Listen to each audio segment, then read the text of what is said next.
All right, everybody, welcome to the Secrets of Yoni Art podcast. I am a guest host today. My name is Alexis Wild, and I'm really excited to be interviewing Melissa Finn. She is the regular host. She is the owner and the curator of the Yoni Mudra Gallery in Kitchener.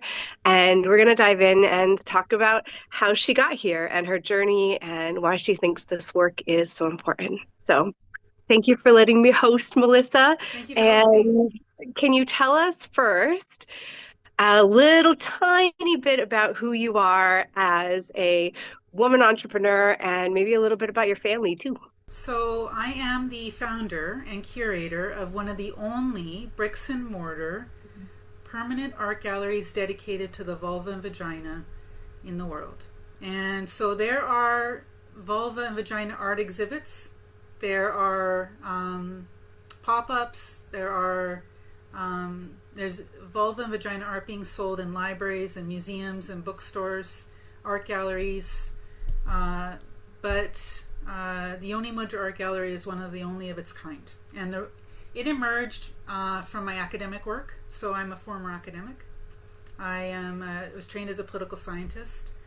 And through learning about female genital mutilation, I just started on a path of art advocacy to end the practice of female genital mutilation or female genital cutting. That led to a very expansive musical recording project on FGM and celebrating women's and vulva owners' sexuality.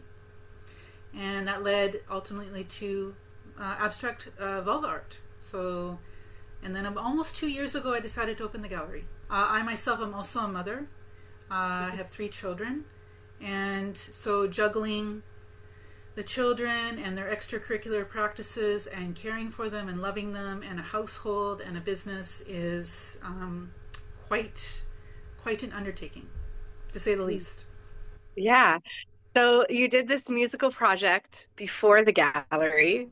I'm curious about this musical project. So you said it's connected to the work that you were doing and like how you learned about female genital mutilation, but like how did you go from learning about that to wanting to do like art as advocacy and as like helping people even to understand this practice that it's still ongoing? Like how did you go from there to this? Because it feels a little far. My research background was in terrorism. I was a terrorism researcher for about 15 years. And in 2015, 2016, I made 4 trips to Africa for conferences, but also for field work, looking at counterterrorism policies. In February of 2016, I was at Kenyatta University in Nairobi at a youth conference on terrorism. And I met some young Kenyan Somali women. They are going to school there. And they were trying to, they told me about their advocacy to end the practice of female genital mutilation. They were trying to appeal to their elders to stop the practice, but they wanted to do so in their own vernacular. They were very, very adamant that in order to stop the practice, it could not be from a Western framework or a Western point of view or Western terminology.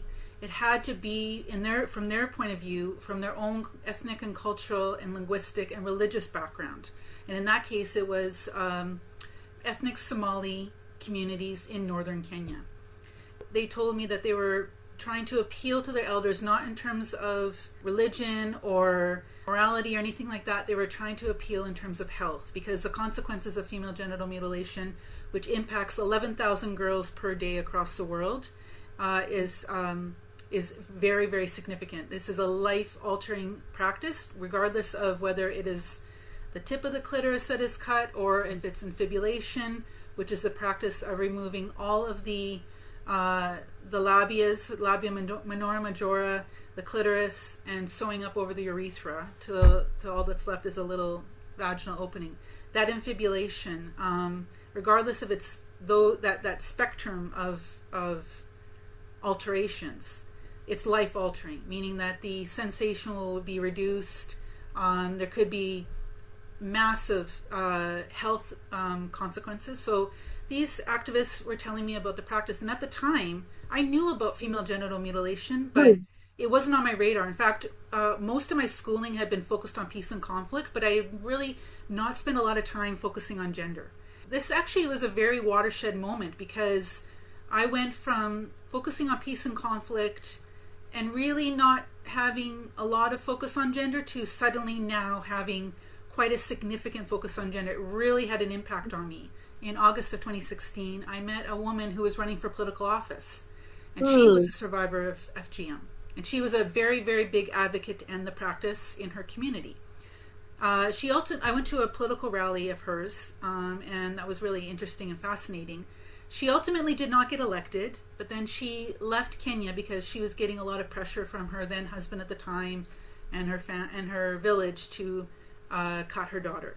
And so she came to Canada, and I approached her and I said, I am a recording artist. I've done this project and that project, which previously I'd done some projects on surveillance and on terrorism. So I'd done a whole music track on terrorism. And I said, I have this background doing this, poetry backed by music, and I would like to do an album with you on FGM. So for a couple of years, we were working on the lyrics. We had a Google Doc. We passed the Google Doc back and forth between us, developing the lyrics. In the fall of 2022, I applied for an Ontario Arts Council grant. I got that. And I used that grant to leverage to get a Canada Council for the Arts grant for the album. So once I secured the Canada Council for the Arts grant, I roped in a whole bunch of other artists that I knew. Somali woman music producer from Toronto, of course, Marion, who was the FGM survivor, who has added a poem to the album, a music producer from Chicago, my rap coach. I've been kind of learning rap since 2016, so my rap coach, I asked him to rap one of the tracks, which was a letter to the men enabling this practice. Phenomenal track. Then I brought on a woman I met on Instagram, Oyeri, who is a tour de force poet from Nigeria, and then she brought her music producer, and then I asked a very up-and-coming, amazing, very well-known rapper from Gambia, Awa Bling, to join our team, and she joined, and then she brought her music producer. I brought my music producer from the UK, and then I approached another woman that I had met on LinkedIn from Malaysia to be a vocalist for a track. So all in all, there are 12 of us on this album. It's called Budding Orchid Apartheid. And the reason why it's called that is because the orchid is the kind of official, not official flower of the vulva.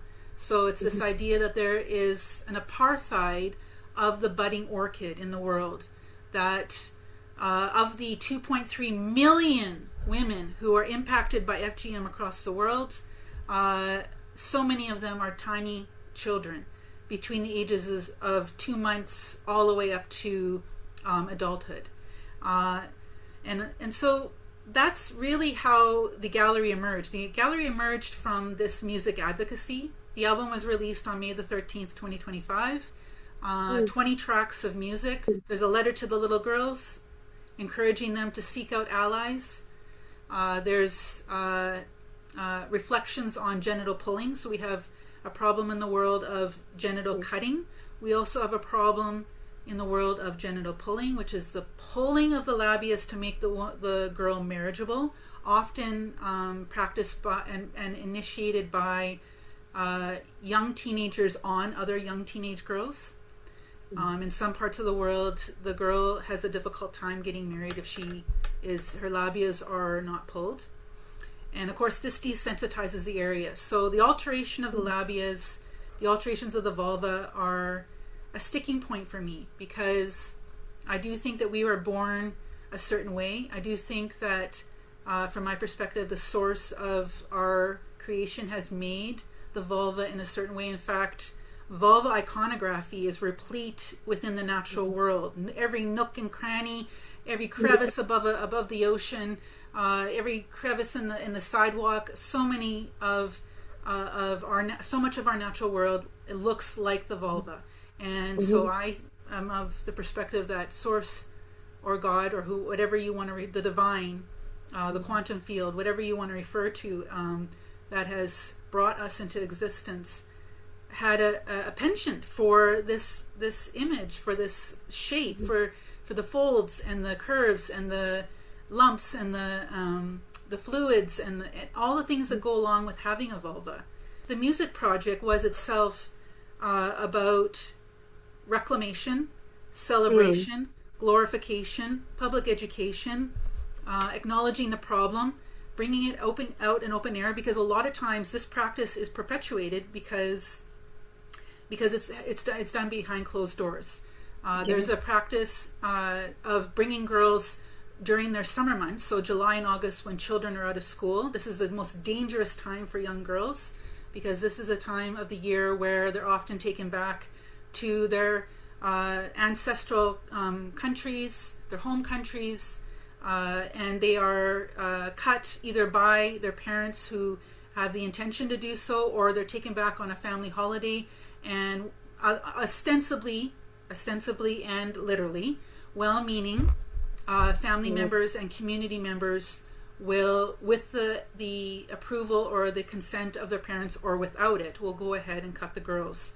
So by the time they return in September, they are traumatized, they're permanently altered, and in a lot of ways they lacked well, not in many ways, in almost every sense of the term, they lacked the capacity to give consent for this alteration. So the music advocacy preceded the art advocacy. About 5 years ago, I wanted to extend the advocacy and started making abstract vulva art as, a continuation of the work that I'd already been doing with the music. And so to take the jump then from doing it yourself to opening a whole space, how did you gather the capacity to make that big leap of faith? In making the album, we're talking something like 80 pages of lyrics. Approximately 60% I wrote. So I had written and researched on FGM to write a lot of the lyrics. At the same time, I had been doing an art newsletter, monthly art newsletter on vulva art. One of the things that I learned in doing this newsletter and in writing the lyrics is just the well-documented, both in the mainstream print, online news sources, online research, and also like deeply scientific academic research. Women widely report in online and then also in the academic fields, widely report feeling a very heightened sense of shame and inadequacy surrounding their vulva space. They don't feel like they're good enough. They feel like they want to hide it. They don't want to know about it. They don't look at it with a mirror. They know that it is something that is entertained and touched during intimacy, but they oftentimes will deny themselves an interest in knowing it better, exploring it, trying to discover the pleasure points, trying to discover what makes them happy, being able to communicate that to a partner. So all of this shame and inadequacy creates these centrifugal forces that stem from at the individual level, where the individual girl doesn't really know her body that well, and because she does not know her body that well, has a difficult time communicating that to a partner, and because she has a difficult time communicating that to the partner cannot reciprocate in a really supportive way to give her the pleasure that she seeks. So that is one thing. And then the other thing was just learning more about labiaplasties, about the pressures that's perpetuated by the ubiquitous pornography industry, the cis male gaze, which treats the vulva as like a sideshow to the drive to penetrate the vagina. Oftentimes the vulva, when it is presented in pornography, tends to be very monolithic in its presentation, surgically altered, photoshopped, often white showing, or it's this idea that it has to be neat and tidy. The labias have to be short. The clitoris has to be short. It has to be a nice little package. Looks like a little purse, and it's really the sideshow. It's really the backdrop to the larger process, which is how do I penetrate this woman and achieve release as a cis male. And so, and don't get me wrong, I love the divine feminine. I embrace the divine feminine, or divine masculine. Forgive me. I love the divine masculine. I embrace the divine masculine. I love both. Okay, it's not about having reversion to the divine masculine. It's about having reversion or having some serious political and social and personal concerns with the ways in which women's bodies and vulva owners' bodies are presented in mainly cis male gaze pornography in such a way that it does not represent the diversity of the vulva.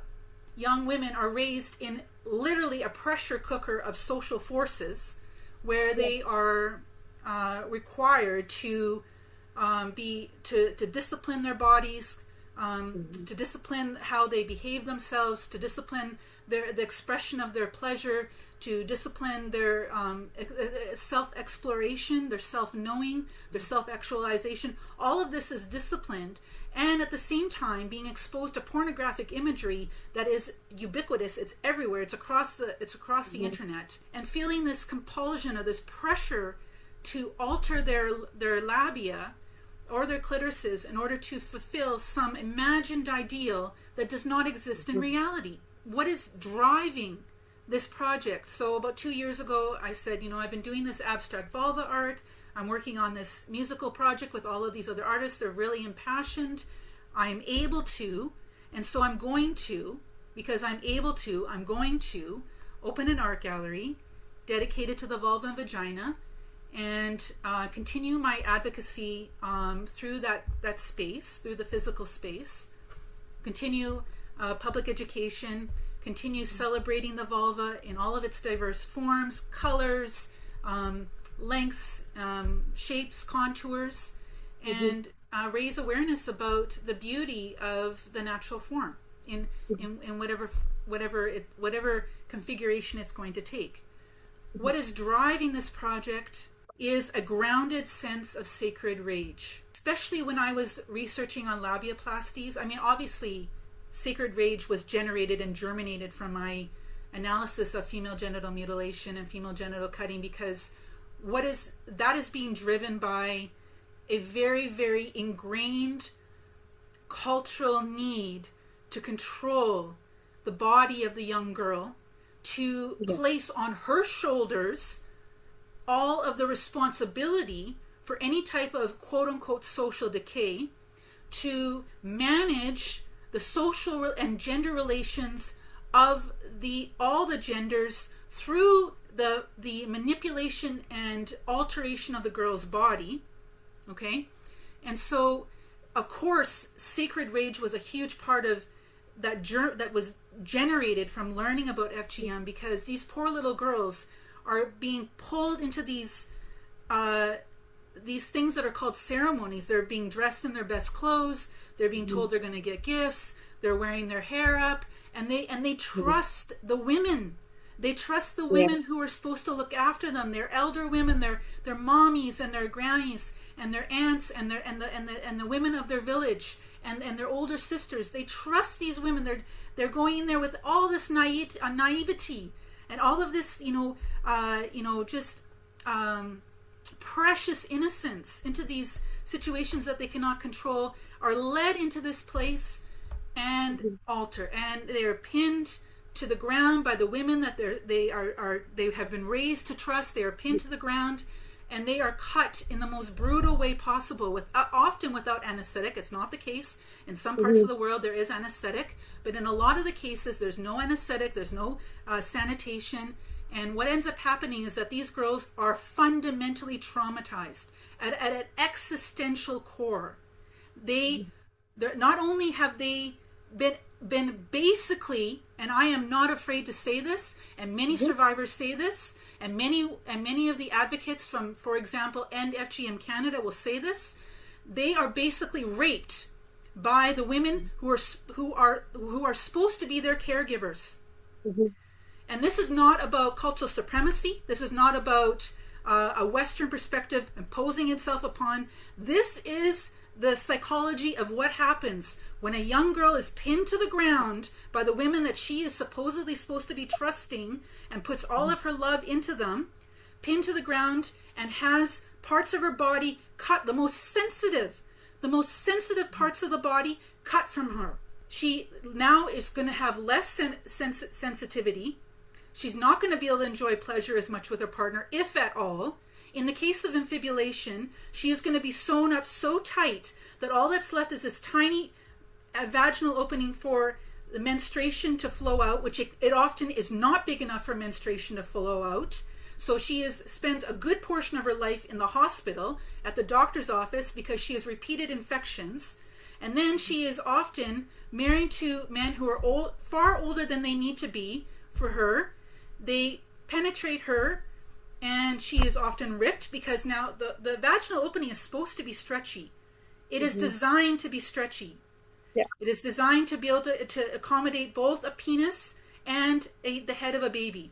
Once it's sewn up, it is not able to be stretchy. So when the penis comes in for insemination, or for whatever it is, intimacy that is happening, but oftentimes it's at her expense and her enjoyment. I'm hearing a lot of that deep rage and like of all the injustice and all of the cycle that just has continued on for so long, even through the mother line, because it's such a cultural practice, and they just kind of use that as an excuse to keep it going, right? And then I also hear what you're saying here about in the West, and about how much pornography impacts us here, and all of those norms here. And it really is almost a top-down approach of this is how things are supposed to be. And so many people have continued just to like allow that to be how it is. And it has impacted so many people and hurt so many people. And so I see your gallery both as looking at that pain, but trying to do it in a way to celebrate what this is and what it should be and could be. Would you agree to that, as both the acknowledgement of the rage mixed with the celebration? Yes. We seek at the Yoni Mudra Art Gallery to embrace the divine feminine. You know, for somebody who studied terrorism for 15 years, there was a long period of my life where I did not have a connection to the divine feminine. And in the process of learning more about the vulva, honoring the vulva, whether through writing, art, music, honoring the vulva, now opening this art gallery, I am really wanting to cultivate that sense of grounding, connection with other women, slowing down, embracing and receiving. In the process of receiving, slowing the heart, mind, and soul to be at one with whatever process I'm being exposed to. So we have a studio, like we have the yoga and meditation and dance studio, which is called Love Yourself Studio. And I really think that what we're trying to do is encourage this idea of loving yourself. What do you look like? How is your particular body configured? What was the genetic makeup of the particular vessel that your soul is in? And so that vessel is worthy of respect and honor and glorification and celebration and excitement. And so what we're doing is both holding the sacred rage while holding the divine feminine, calm, reception, communion with others, community, working with others, reciprocity, love, nurturance that comes from the divine feminine. So I liken what we're doing as akin to the ocean. The ocean, it can be calm. The ocean can be calm. Oftentimes when you go into the ocean or a large body of water, you'll feel the tension releasing out of your body. You'll feel just surrounded by a hug of just a glorious hug from the water, and swimming and moving in the water. You are relieved of so much mental, like sort of the mental loading that comes maybe from your day, whatever stresses you're dealing with. You go into a body of water and you feel yourself cleansed of a lot of that pressure. You feel revitalized, right? At the same time, Mother Ocean can also be intense and full of power and move large bodies of water, make big waves, crash into the shore. And I also think that's the divine feminine. I think as we embrace the divine feminine, it is both this crashing large wave power where we can come together and transform our society for the better, transform our society, or be the movement of sacred rage that is necessary for social transformation. But we can also be a holding space for nurturance and love and releasing tension. And when we think of the holding space of the body of the woman for pleasure, for receiving whatever partner comes to us, receiving what they're giving to us, whatever it is that they're pleasuring. So yeah, I think these two things are not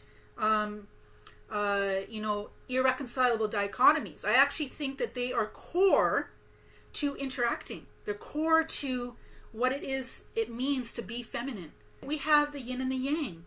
Within the yin is a little bit of the yang, and within the yang is a little bit of the yin. The yang is the masculine, the yin is the feminine. So within the feminine, we have the yin, we have the calm waters, we have that embracing of this beautiful nurturing energy, this beautiful releasing energy, reception, and just juiciness. Love the juiciness.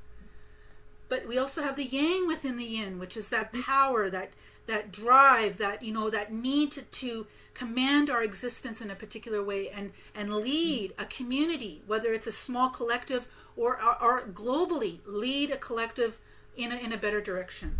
Well, I can see your gallery as that kind of spearhead of here's what we need to pay attention to, like and people get there almost through this door of pleasure. You come into the gallery, you see all this beauty, and then you hear, oh, you made this because of your mission of letting people know, hey, this practice still exists in the world. Like people are still being cut all across the world, and people are still being impacted by the huge amount of pornography that we see and surgeries here and all of the things that happen like worldwide, right? But you get to enter that through pleasure. And I think that that's a really beautiful thing because your space is gorgeous and it is really open and welcoming and almost like a cocoon then that you can be protected in. Yes. To witness and hear about all of that other stuff that's going on, because sometimes it can be shocking, right? Yes. So to get to go through that journey in kind of a gentler way, I think can be really helpful for some people. Even the viewing of vulva art, right, can be an interesting experience. So what do you see when people come into the gallery?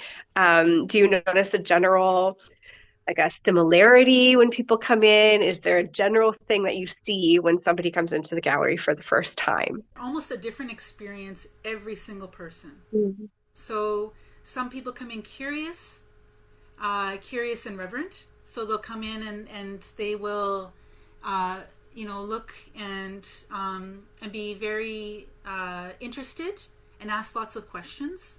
Say that they're very happy that there's, especially when I explain why I'm doing what I'm doing. I think that's really important. I'm often very happy when I'm on site because it allows me to welcome visitors into the gallery, but then also to just explain why I'm doing what I'm doing. Just recently, within the last 3 weeks, we had a visitor come in and she was just very surprised at the intentionality behind the gallery. It was not about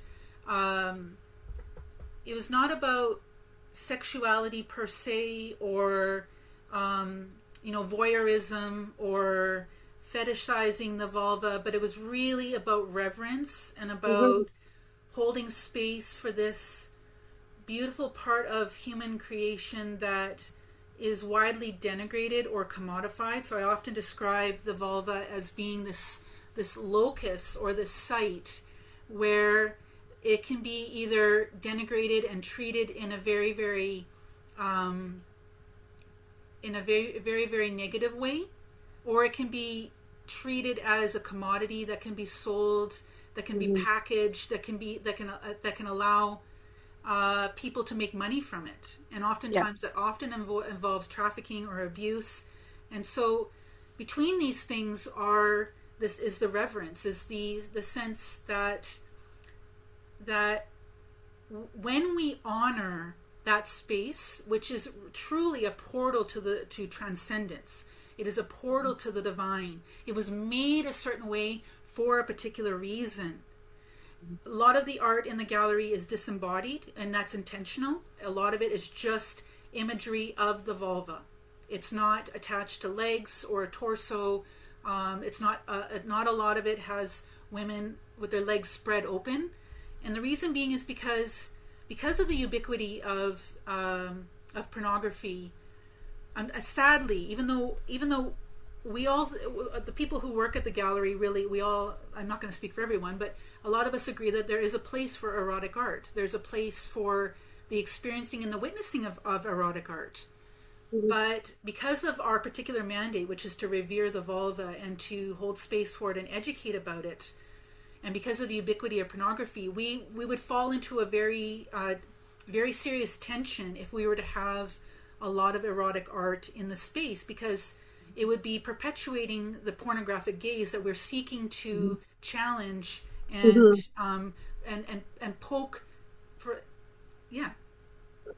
We're wanting to poke. We're wanting to put to question why it must be so, why it must be that the expression of pleasure must necessarily come in the form of pornography. Why must it be that a lot of pornographic filmmakers are men making pornography, manipulating women, vulva owners, for men's pleasure, for cis men's pleasure mainly? Why is it that the quote-unquote female or the women-centered or the vulva owner-centered perspective is not really a big part of the pornography industry? The pleasure of the woman. So these are questions that need to be asked, and so so the reverence and the need to kind of walk that fine line means that the imagery that we're presenting is very, very specifically a disembodied vulva. And it is a totally different perspective. If all that people have ever seen in regards to vulvas is porn or erotic images, like, to go into something like the Yoni Mudra Gallery and to see it in a place of reverence can really be life-changing for people. You spoke earlier to like looking at your own body, and so many women have just not even looked at their own vulvas ever. And so I think sometimes being around art just gives you a little bit maybe of curiosity and a little bit of permission. Do you find that there's been people who come into the gallery and have shared that type of feeling or experience? Yeah, I think, I mean, I don't think that they necessarily always say they don't say everything they're thinking. I think a lot of times they come in, they look, they witness, and then they process after the fact. Even like, for example, I was describing to some colleagues that I would say that 80% of the people when I'm able to talk to people and explain why I'm doing what I'm doing, regardless of where they stand when they walk into the gallery, 80% have a better understanding of why I'm doing what I'm doing, and 80% agree that what I'm doing is important. Whether they would want to do it or want to come back or want to engage further in conversation about it, that's a different question. But I think when I'm able to speak and clarify why I'm doing what I'm doing, 80% walk out going, that project is serving an important purpose. It's got a mandate that is important, has an important social significance. The other 20% continue to live despite hearing what I'm saying. When I'm speaking, they can't shut down their triggers and they can't shut down their baggage when I'm speaking. So it's almost like I'm speaking to a wall. I can't get through to them. I'm saying things about the fact that there's a widespread sense of shame and inadequacy among women and vulva owners for their genitalia, and how this needs to change and why this is unacceptable, and for a variety of different reasons. But they can't hear me. All they can feel is a continuation of their socialization or a continuation of their particular upbringing or the way that the vulva has been codified for them.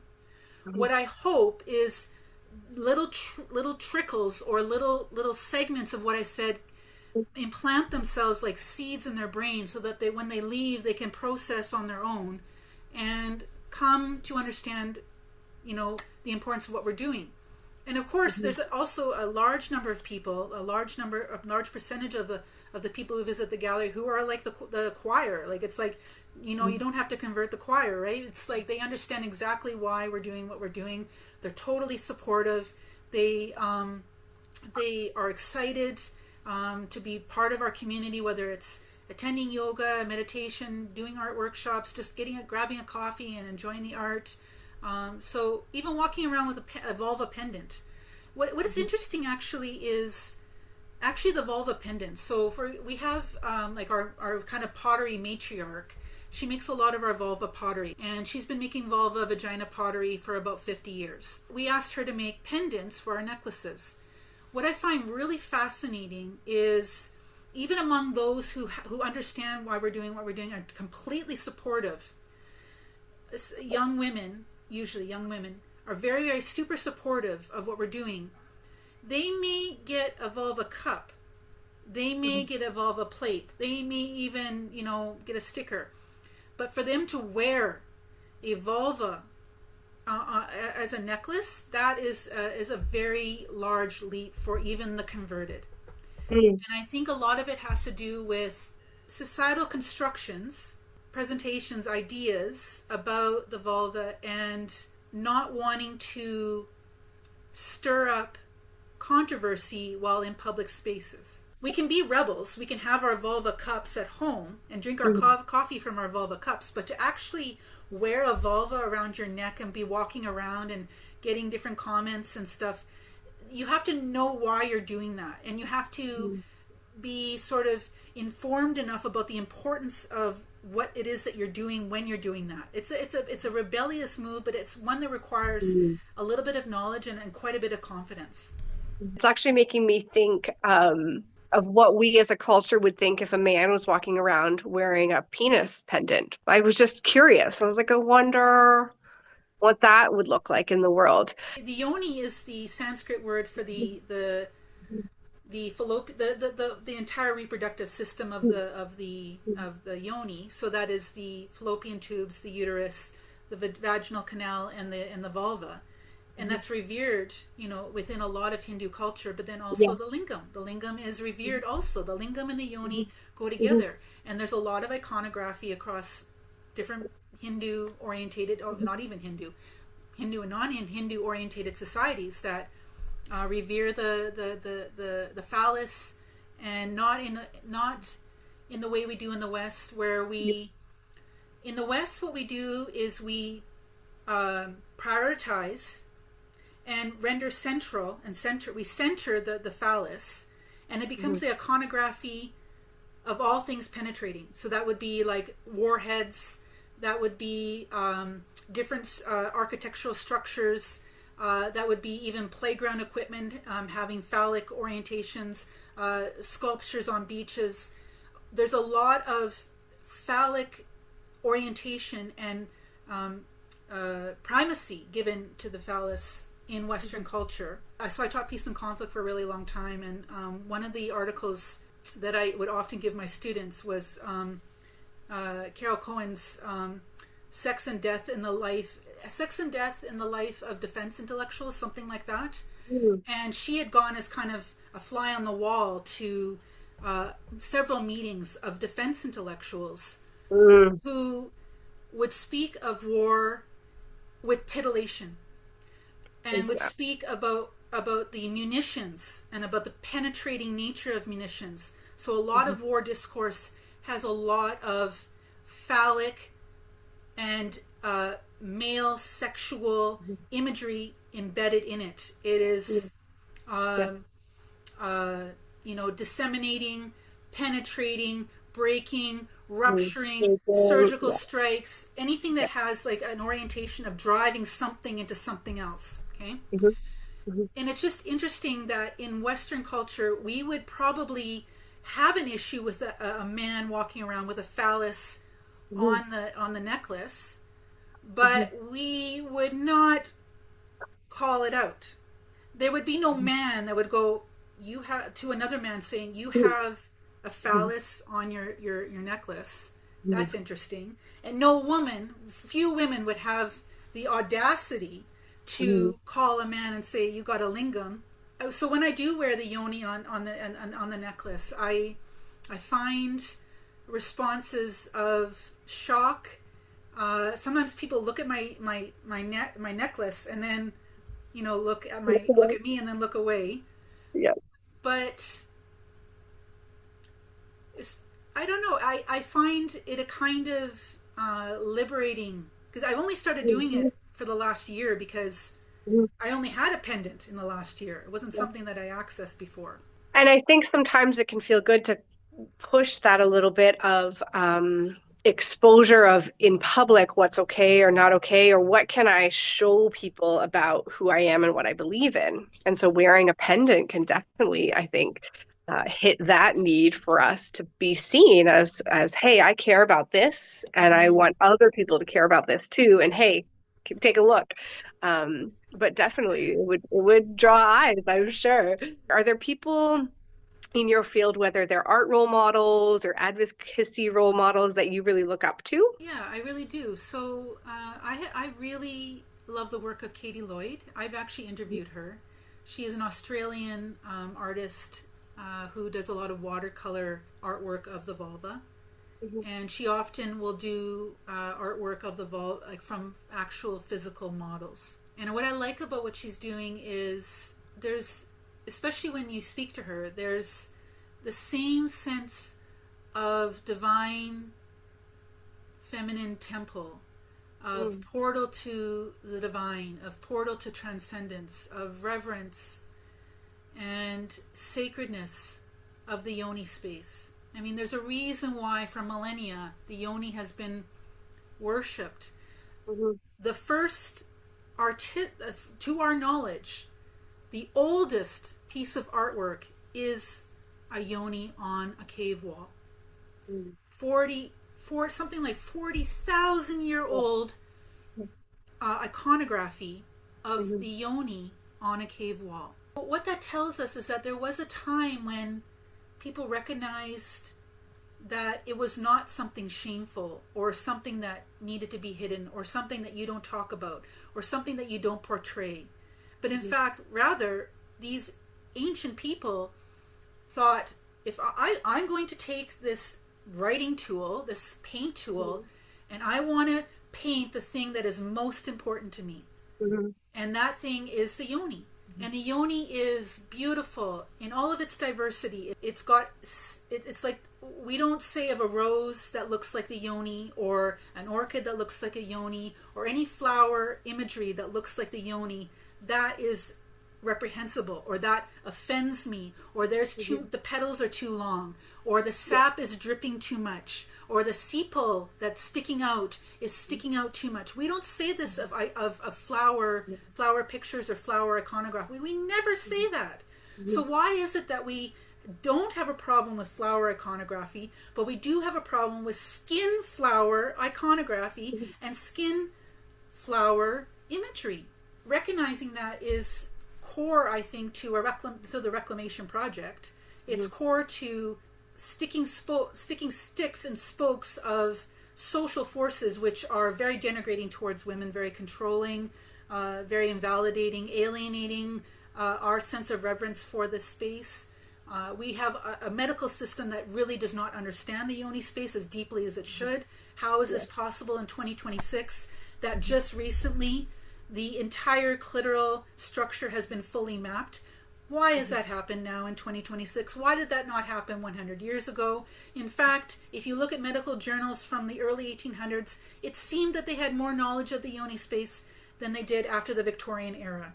And it could be because the Victorian era could have been some other forces about becoming squeamish and becoming sensitive about investigating the yoni space.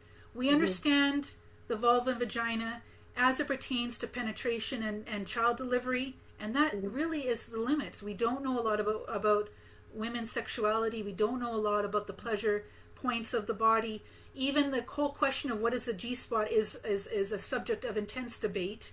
Is it a spot? Is it an area? We don't know much about the A-spot. We're not taught these things. We're not taught to explore our bodies, explore our sexuality. The A-spot is that pleasure point close to the cervix, We're not taught about how to stimulate it and about the great pleasure that's derived from it, about the ways in which we can stimulate the G spot or G area, about all the different pleasure points within the vaginal canal, and then the clitoris. The clitoris, there's a lot of talk within Cosmopolitan magazine and a lot of women's magazines about the clitoris, but from my perspective,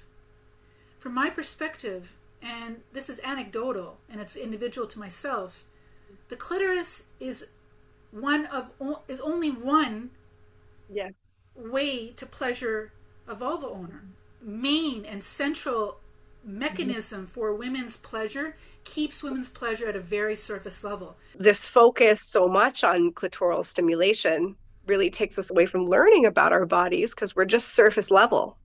As you're talking about changes over time, it really has me thinking a lot about the power that women have and to what an easy and quick way to subdue women is to teach them to be so ashamed of this powerhouse part of our bodies, so much so that some women have never even seen it. Like what a smooth and easy way to allow men to take power and to have power. And I think places like yours are really pushing back against that and reminding us that that's really not the only way. And I think we do it woman by woman by woman. The more we talk about it, the more commonplace it is to have deeper experiences as women and vulva owners. It's normal then. And I think that is like a trickle effect. Places like yours, conversations like these, people making art and viewing art. And then 2 people do it, and then 4 people do it, and then it just continues to multiply. Tell us about any projects coming up. Is there anything big happening at the gallery coming up? Yes. So at the gallery, we have our first vulva and vagina art exhibit. This will be an annual event. We are exhibiting the vulva art from artists from Poland, Germany, Portugal, the UK, the USA, and Canada. And there will be an opening reception. So this is running from Friday, June the 5th until the 21st. The exhibit will continue after the 21st, but that's, the main event. The opening reception on Friday, June the 5th will feature a performance by a well-known indie artist, Alicia Brilla, and dancing to her music will be Sierra Collingborn, and that will be from 2 to 5. And in the evening on Friday, there will be an open mic with local talent, poets, musicians, singers, drag performers, including Misconduct will be performing at the open mic. And we are really hoping that this event will draw the interest of people interested in Yoni art, whether from Toronto, London, parts of New York State, or even beyond Montreal, beyond, even internationally, to come and see this exhibit and to be witnesses to a very unique space that is showcasing our beautiful portal, our beautiful portal in reverence. Alexis Wild, your art will be there as well. Yeah, it will. Yes. And then also on the 16th of June, my colleague, Franny Bowman, who runs a not-for-profit in Collingwood, near Collingwood, called Viva La Flying Vulva, she will be doing a performance at the Registry Theatre called This Is My Vulva. And so it's coinciding with the exhibit. It's Tuesday, June the 16th in the evening at 7 p.m. She'll be performing This Is My Vulva in Registry Theatre. So we have these events lined up for June, and really looking forward to sparking conversations and just getting people in the sauce, getting people juicy about the vulva. That's amazing. And it's so fun to come to an art open night and be around all these other artsy people and be in a vulva celebration space. That's really amazing. If you could wrap up our conversation with just like a real short quip about why vulva art matters, because we've talked a lot about it, but if somebody could only remember one thing about it, what would it be? All of creation, almost all of creation emerges from the yoni space. Mhm. If those children are born by C-section, they are still held by the yoni space, because the yoni space is the fallopian tubes in the uterus. All of creation, Mhm. that's in the animal kingdom, the mammalian animal kingdom, including Mhm. our own beings. Mhm. This space is long overdue for attention, for Mhm. respect, honoring, conversation. We have a medical system that does not understand it as well as it should. Endometriosis is an issue affecting Mhm. millions of women across the world, 200 Mhm. million women. It's not well understood. It's the lining of the uterus goes in all places it's not supposed to go, causes all kinds of Mhm. pain, and that's just one issue. The sanctity of the space Mhm. is so core to uh, consent, so core Mhm. to intimacy in its full realist sense. Mhm. Intimacy is not intimacy if it's not fully consensual. Intimacy is Yeah. not intimacy if it involves the pleasure of one over the other, Mhm. superiority, Mhm. control, manipulation, uh, any type of coercion. That's not intimacy. No. That is a form of abuse, or that's a form of erasure. Mhm. So, and then obviously FGM, Mhm. being female genital cutting, being and pulling being another way to erase innate right of the young girl and coming into womanhood to enjoy her body and to enjoy Mhm. pleasure. Mhm. So for me, the big takeaway is honor this sacred portal, honor the Mhm. divine feminine. When you do so, so many issues within society will be Mhm. positively transformed. I think your space is a temple of honor towards the vulva. It's very beautiful. And I Thank think you. you should be really proud of the work that you're making in the world. Thank It's you. really amazing. And I think I want to acknowledge you, Melissa, because it's not an easy task to take on a big project and a movement that you want to spearhead. Like that's not an easy thing just to pick up and to look for support from other people and to look for support from the divine and to hold all of that at the same time as being a mom and dealing with like the nitty gritty of business. Like this is a lot that you hold, and I want to acknowledge you for Thank you. saying yes to this movement, because it really is already impacting people, and I think it will continue to do so. So way to Thank you. go. Good Thank job on you. this amazing project. Thank you. And I'm really excited to be part of it in my little ways. Yeah. And definitely to be part of the opening night for your June show and to hear more about the things that you're doing here. So thank you Thanks for so much, letting me Alexis. interview to you today and for sharing more of your stories with us. Well, It was very true thank you today. for initiating this and being our Mhm. host guest Mhm. or our host Mhm. interviewer. And Yeah. yeah, thank you. Thank you.